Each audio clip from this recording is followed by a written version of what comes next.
Hi everybody, I hope you are doing well. Today we will talk about how to fix or how to solve the problem of Shopify.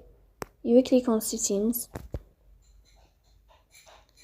Here in this page we click on apps, default apps, app settings. In this list here you will search about Shopify and you will click. In this page of app info you will click on first stop and you will click OK. Here you will enter to the window of storage. Then you will click on clear cache. Here you will go to Play Store. You will search about the application of Shopify.